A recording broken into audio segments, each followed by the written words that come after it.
will find practical advice throughout the book. But Guerrilla Marketing for Writers isn't a how-to book, it's a what-to book. The goals of this book are to make you aware of how important promotion is to your books and your career, show you the range of free and low-cost weapons you can use to be a guerrilla marketer and, in turn, make your book successful, and be an enjoyable reading experience. The book has boxed guerrilla marketing on the front lines, war stories about guerrilla marketing in action. We hope that you will share your experiences on how you are using the weapons in this book and creating new ones. The www.guerrillamarketingforwriters.com website will share readers' wisdom and war stories. We also share bits of guerrilla intelligence and guerrilla wisdom for you to have in your duffel bag when you need them.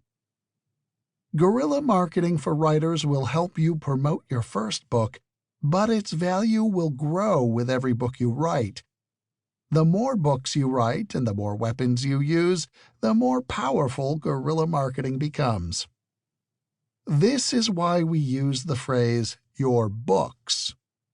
You'll see the word your often because books you write are yours no matter who publishes them, and we want you to feel pride of ownership for them and accept responsibility for what happens to them. The best editor, publisher, and contract can make an enormous difference in what happens to your books, but ultimately, how well you conceive, write, and promote them will be the most important factors determining their fate, long before and forever after the pub date. Are you fiction or nonfiction? The longer we worked on the book, the clearer it became that we were shoehorning two books into one. We tried to describe the guerrilla weapons in the order of their importance, keep related weapons together, and discuss fiction and nonfiction simultaneously. Not possible. The information an author shares in a nonfiction book is more important than how the book gets written. Does it make sense for a retired doctor who has only a memoir in him to go through the long apprenticeship required to become a professional writer?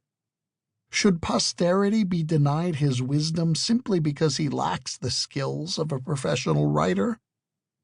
His asset is his experience and his ability to promote his book.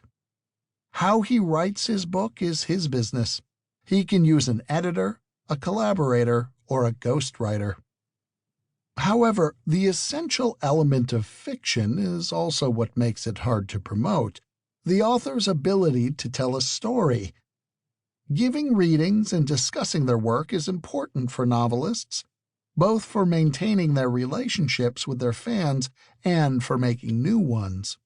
But the ability of novelists to use style, as well as story, setting, and characters to keep their readers turning the pages is more important than their ability to talk. For writers of how-to books with national appeal, the commitment to travel around the country giving talks and selling books is usually essential if they want to sell their books to New York publishers. Dollars and cents. One of this book's goals is to make sense of your role in promoting your books and to show you how to save money and make it in the process. 63 weapons in the book are free. 20 are low cost, meaning that they either cost less than $100 or cost only as much as you can afford to spend on them before you use a substitute. For example, over time, printing and mailing your media kit will cost more than $100. However, you can spend only what your budget allows and email just your news releases when you exhaust your budget. 8 weapons in the book are expensive, so you will have to use your guerrilla greenbacks, see Chapter 6, weapon number 15, your ingenuity, or your patience until